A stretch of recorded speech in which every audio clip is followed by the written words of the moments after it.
Hello, Terry here, and we are back with Cemetery Mary Twyla's Road.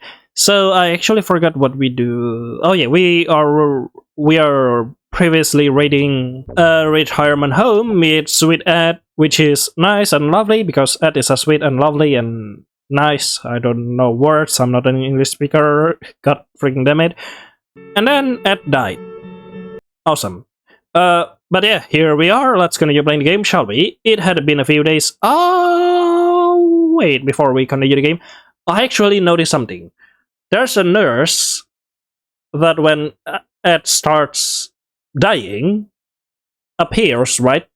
And that nurse has an eye that I say it reminds me of someone. And now I remember whose eyes is that. It's... Is that considered spoiler?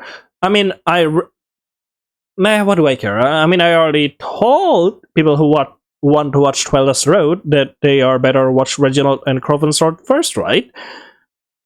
So yeah, it's resembles the eyes of Confronting's mother. Just saying. I'm not sure how they are related, but we'll see. Or perhaps they are not even related. It had been a few days since I last talked to Twyla. Well, I mean, I had been talking to her through the phone, but she isn't the easiest one to hold a conversation with. Unless she wants to talk about a butcher, there's really nothing we have to talk about. And things regarding it have been pretty quiet lately. Well, on my end at least. I don't know what Twyla's doing, or if she's found anything. I feel like she doesn't really trust me. But well, that is fair. We don't really know each other too well. But maybe she will start to trust me the more we work together. Yes. That's how friendship works, right? I don't know, Mary. Perhaps. You should try to watch some My Little Pony. Perhaps it could help. Anyways, I'm spending today at home like I've been. Going out is nice, but I need a little break every once in a while too. Not Confronting, apparently.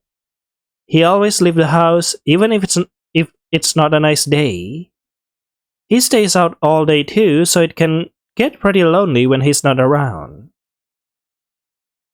But it's not so bad. I've been able to keep myself pretty entertained reading the book. Indeed. I started reading the book that old bookstore owner had given me. When I saw the title, How to Talk to Ghosts, I figured it was, well, figurative, but... Yes, spooky story with a clever title, but to my surprise, it is written as more of an instructional guide. It is a very interesting read, and I'm curious as how they got all this information anyways. As previously mentioned, ghosts exist on a different plane of existence. That much is obvious. Yet they can communicate with us despite their beings existing on a separate layer from ours. We see time and time again their attempts to reach us. Perhaps it is because they are angry, perhaps it is because they are lonely. Does each ghost exist on their own, or do spirits share a realm with one another, expanding and everlasting? Could be. Is there a heaven? Is there a hell? Or is there only purgatory stretching for miles beyond what we can comprehend? These are questions I cannot yet answer, for if I could, I wouldn't be here writing this right now, would I? But there is a question I have been able to answer. Since ghosts can make contact with us, I often wondered, could we contact them? Sure, you have heard of psychics and mediums and whatnot, but that is only half of what I'm talking about. Being born with the innate ability is a factor, of course, but I wanted to delve deeper than that.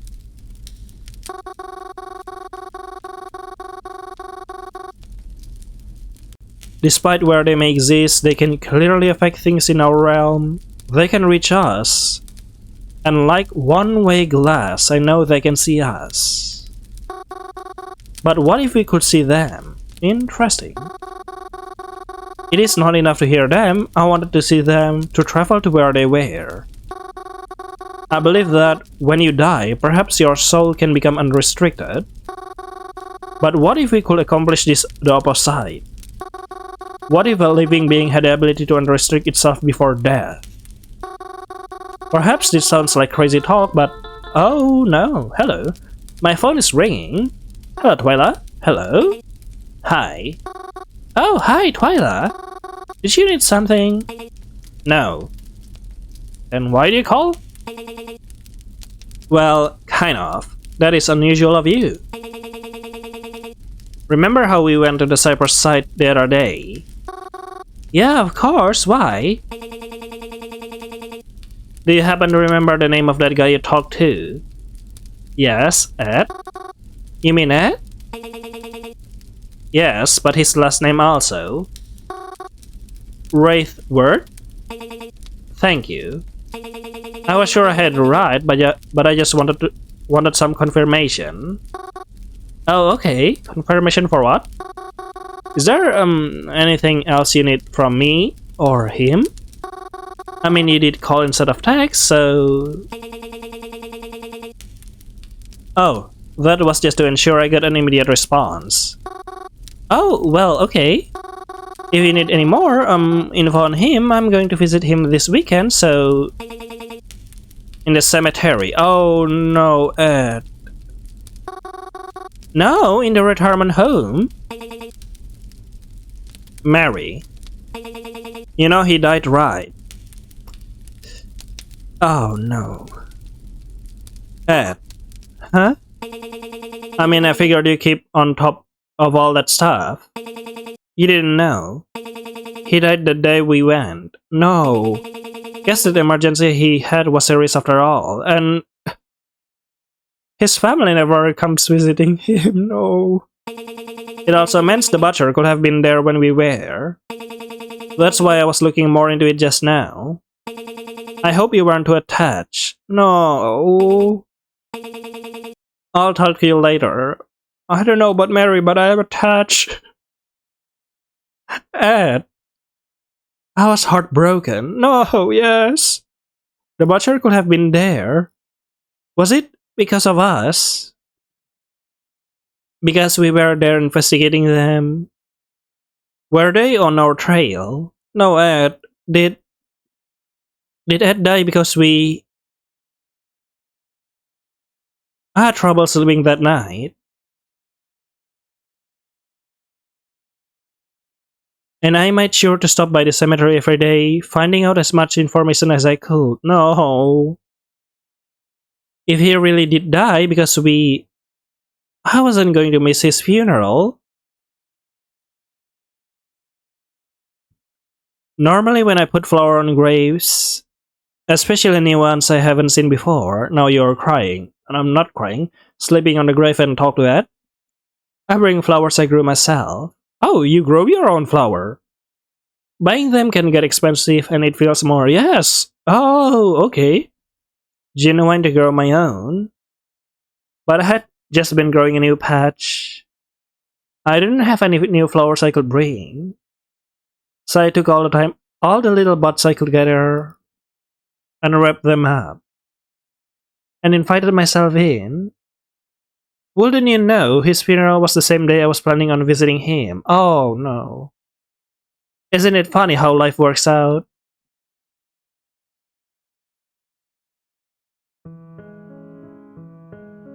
No. I normally don't cry at funerals. I mean, at least the ones where I don't know the person well. No, Ed. But I had to cry now. I had no choice but to cry. All I could think about was him sitting there in his room talking about how lonely he was. How no one ever came to visit him. Well, they came to visit now. He wasn't alone now. Right? I didn't talk to any of his family. And they didn't talk to me. And I was fine with that. I didn't want to explain my reason for being here. The overwhelming sense of guilt was enough weight on my shoulders. I didn't want to have to explain it to them too. I normally don't like to outlast family members at their own family funerals. Yes, usually you don't. But I couldn't help it this time. I had to stay. I had to stay as long as I could to somehow possibly make up for what I may have caused. Family members dwindled, and eventually they all left.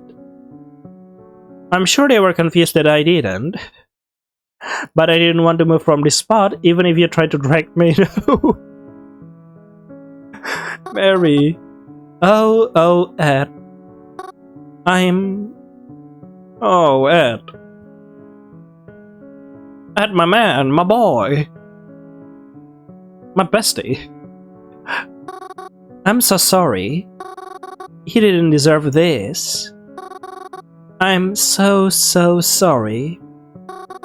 This might be my fault. Oh hey, there's a roses, probably me there. Hello, tiny me. Maybe she was right. Maybe if I had helped her more, or we had work quicker, maybe.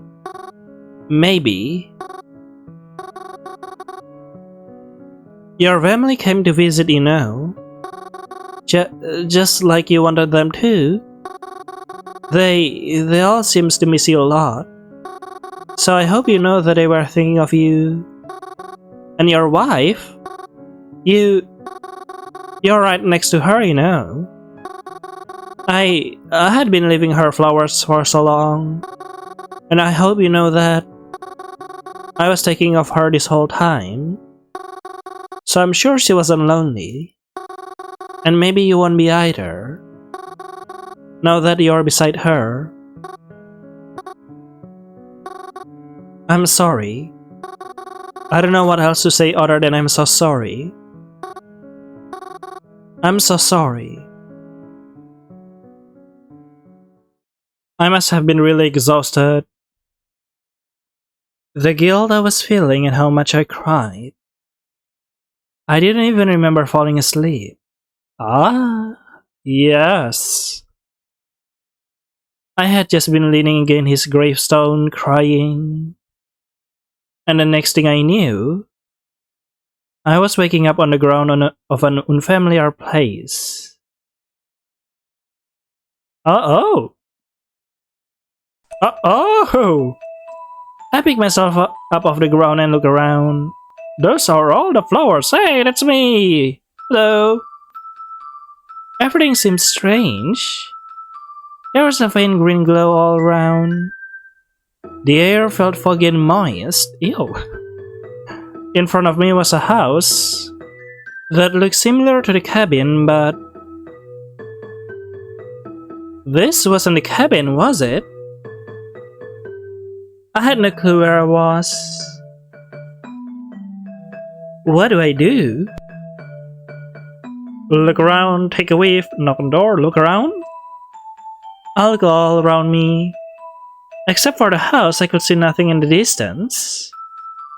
There were no other buildings. There were no trees either.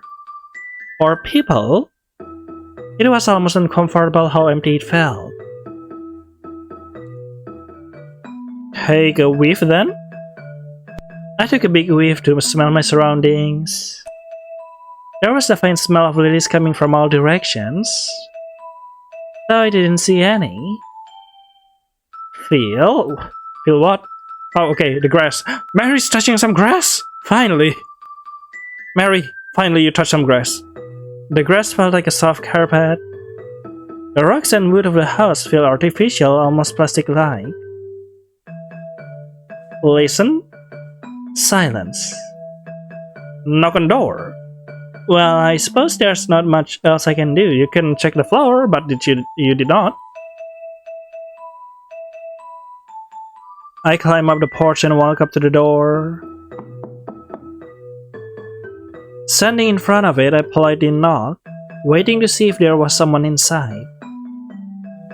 I didn't hear anything, so I knocked again, a little louder this time. I heard something coming. Then the door creaked, and the handle slowly turned. And what answered was... Ed! Oh, hello, Ed. Oh, Mary. Why do you look so chibi in here? So round. Ed? Well, hey there. Ed, is that really you? I don't know who else it will be. I'm so glad.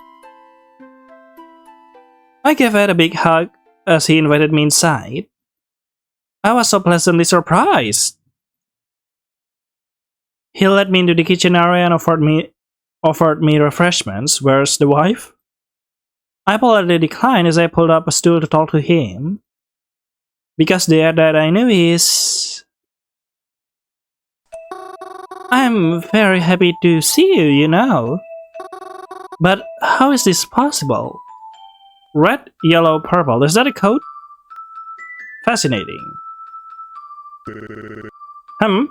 How do you mean? Well, you died. Died? Oh, yes, I suppose that did happen. I nearly forgot, haha. Actually, that is curious then. Cause, how did you get here if I'm dead? I don't know. I just woke up here. Alright then. I hope you enjoy your stay. If you're here long enough, my wife should be back any minute. You could say hi. Your wife? She's here too. I'm so glad you could see her again. Me too. Funny thing is, I'm pretty sure she knows you too. She does? I mean, you left flowers every day, Mary. Had I ever met her before then? Not sure. But she says a red-haired girl brings her flowers a lot. Oh. And you're the only red-haired girl I know that's not in the family. Really? That's... Hey, well, I'm here. Can I ask you something? If that's okay? I don't see why not. How exactly did you die? Well, beats me. 1 second I was eating lunch with you there. Then I start coughing. Things were pretty dark for a while. And before I knew it, I was here. Sitting in a cozy chair and feeling right as peach. Oh, Ed. Really? Just like that? Was it? Was it painful? Maybe a little, but not for too long. I just remember my lunch tasting a little different. Maybe it was spoiled. Then I just couldn't breathe. Probably started choking from eating too fast. But would choking cause him to cough up blood like that? The food? They said the food feels like rotten or spoiled? I see. And that's all you remember? Can't say there was much else. Thank you. Even a little information helps a lot. Helps in what? Oh, don't worry about it. Besides, I don't think you really have much to worry about if you're here. Well, I suppose that's true. Sure you don't want anything while you're here then? We just stocked the fridge. Go on, help yourself. Oh, well... If he insists, I suppose. What will you grab? Thank you very much, Dan. The chocolate? Chocolate? I got out from the stool and walked towards the fridge. That's kind of weird, isn't it? I didn't think that people would need to eat. Yeah, but still it's delicious. I open the fridge and look inside. This looks like Reggie fridge. Why the fuck do I say this? Reggie. Oh god, now I am imagining Reggie but as a fridge. God fucking damn it. It was stuck like a regular fridge would be. So I can say I recognize many of the brands here. Sorry, I'm laughing. But I don't think that belongs in the fridge. What do you mean? Because that's... What? Mary? Ah, I jumped to my feet as soon as I heard my name called. What? That doesn't belong in the fridge? I jumped to my feet as soon as I heard my name called. I'm watching here, Reginald. Don't shoot here or do anything. The sound of Reginald's voice had jolted me away. So was that just... Oh, thank goodness you're okay. I saw you lying on the ground and I was worried something had happened to you. I don't think a cemetery is a very good place to take a nap, you know. A nap? Then... Was that all a dream? But and the way he spoke, I couldn't have made all of that up, could I? Reginald? What are you doing here? Ah, that's right. I never told you, did I? I'm a coffin maker, you see. And well, I've actually got business with someone who works here. Oh, you make coffins? That's actually pretty... Before I knew it, someone from behind me harshly gripped my shoulder. Hello, Twy. Oh, why? If it isn't Twyla. Hello, Twyla. Hello, Reginald. Huh? Oh, hi, Twy. You're kind of hurting me. What's going on here? Oh, you're friends with Mary too? How lovely. You know, Twy dear, I haven't seen you at the library in quite some time. Did you stop working there? You should have told me. I'll look for you when I go in, you know. I was worried something terrible might have happened to you. Uh-huh. Well, it was nice seeing you, Reginald. But Mary and I have to get going. We do? Mary, come on, catch the clue. Oh, is that so? Yes, we are already off schedule, so it's best if we leave immediately. We are? Oh, alright. Perhaps I'll see you later. Then. Maybe. Goodbye. Twyla practically dragged me out of the cemetery. I felt really bad since I wasn't able to say goodbye to Reginald first. Once we were out past the gate, Twyla gave me a smack on the back of my head. Why? Ow, why did you do that? What were you doing with him back there? Huh? What do you mean? Didn't I tell you he was suspicious before? You don't understand, he's higher on my suspect list than ever now. Really? Yes, I'm almost confident he's up to something, even if not the murders. You'd be smart to avoid him. Yes, indeed. Right.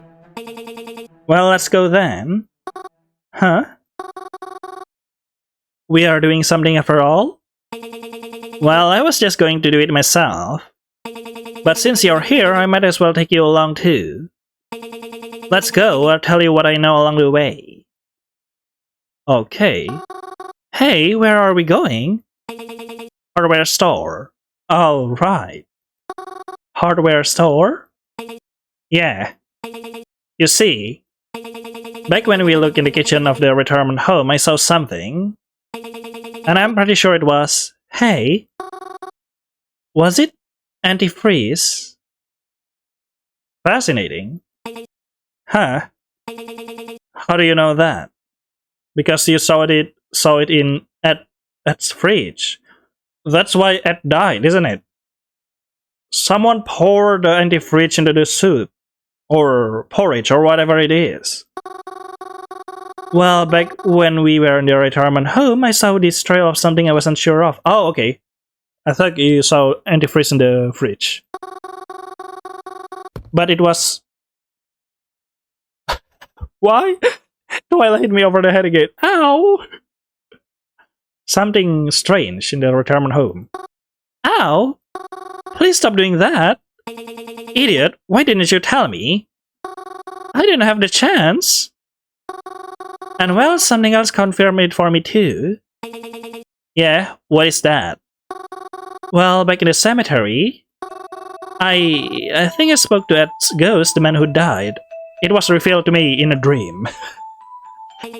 Oh, please, don't try to bring a bunch of supernatural shit into this. I'm serious. I was in the house, his house. You broke in? No, it was like a ghost house. I don't know how to describe it.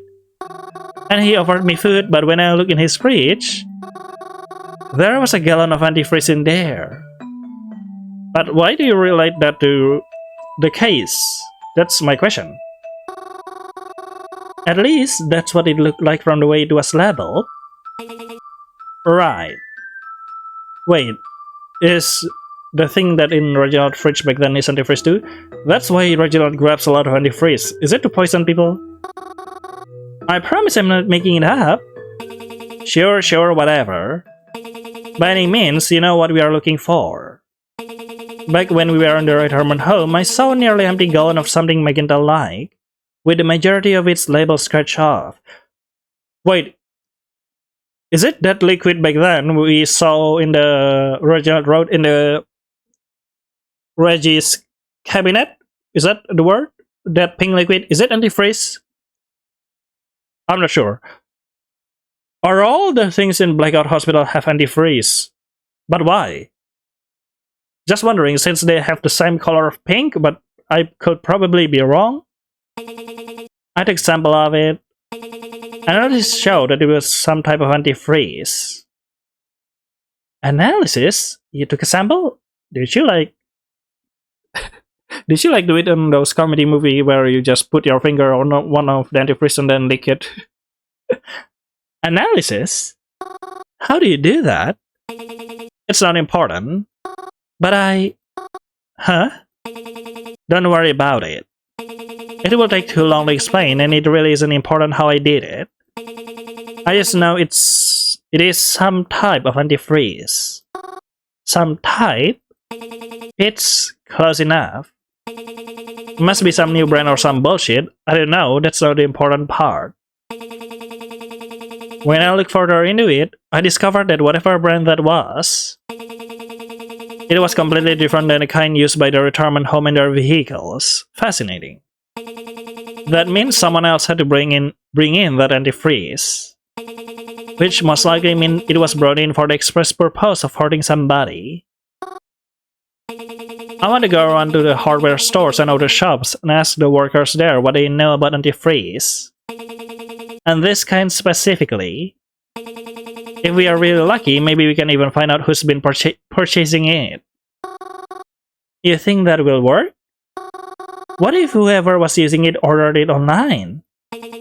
I doubt it. Because if the butcher really is using antifreeze, then they're probably out buying it and paying for it with the cash. It is much easier to track a digital footprint. Even if it wasn't, it wouldn't look good when the authorities finally realize the murder weapon and discover you have been having it shipped to your house for the past few weeks. Interesting. And even if not, it's at least worth looking into what kind it is. I never thought of it like that. We are almost there. I'll start talking to employees and see if they can provide me with information. You go and look at all the antifreeze and see if you can find any that looks like this. Looks like what? Twyla showed me a report of the label as well as a liquid sample in a small jar. The liquid looks similar to the kind that's on the floor, except it looks much more magenta here. The label was black with a magenta-ish purple stripe on it. It looked like there was a part of a letter in it, but it was too cut off to know which letter it could have been. It felt weird. What was this label made of? It just felt like old paper. When we got inside the local hardware store, Twyla practically pushed me into the outdoor sections. She went off to go find someone to talk to. I guess it was my job to look for any potential candidates. Alright, and here we are. Exactly like in Reginald's Road. So I guess that's all for Cemetery Mary for now. I hope you enjoy it. Oh, this is getting exciting. So see you later then in the next episode. Bye bye.